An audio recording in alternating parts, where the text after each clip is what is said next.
të heqë dorë nga një strategji shkatruese për LDK-n dhe të zërmend. Po ajo është çështje e tyre të drejtën. Ne prandaj kemi partinë tonë, po dua të them që votuesi tradicional i LDK-s nuk është më jetim.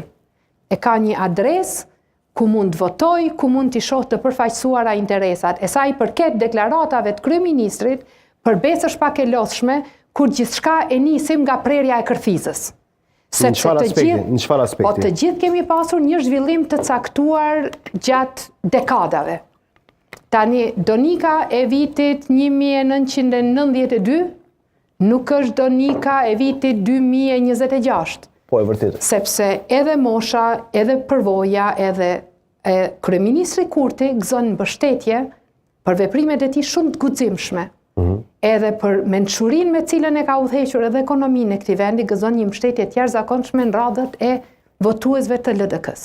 Por fakti që partia guxo është pjesë e këtij koalicioni dhe nuk është vetëm për nga numrat pjesë e koalicionit, po edhe për nga funksioni, për nga prezenca, edhe për nga mënyra se si ne e shohim këtë partneritet, atyre natyrisht që ja u shton besimin që nuk do të harrojnë edhe interesat e tyre.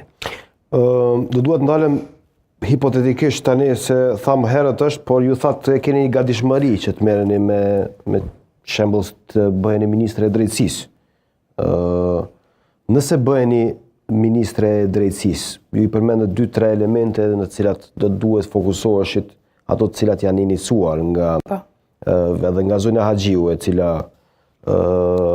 është ish ministre tani më e drejtësisë, por mua më intereson se si do të ballafaqoheni me një çështje që është shumë problematike për Kosovën, çështjen e gjykatës speciale, Zonja Gërvalla, cila do të jetë përqasja juaj? Unë nuk mund të jap propozime dhe gjykime konkrete pa hyrë njëherë pa i parë të paktën letrat që janë. Unë jam shumë e qartë sa i përket drejtësisë, asaj kombëtare dhe asaj ndërkombëtare. Unë jam personi fundi që ka dashur që këto procese të zhvillohen në Hag, sepse ka njollën e shëmtuar të vendit ku janë gjykuar kriminalet më të mëdhenj të Ballkanit, ku definitivisht asnjë përfaqësues i shoqërisë tonë nuk e ka vendin. Por të them të drejtën, më pyesni në një moment kur gjërat nuk janë në dorën time.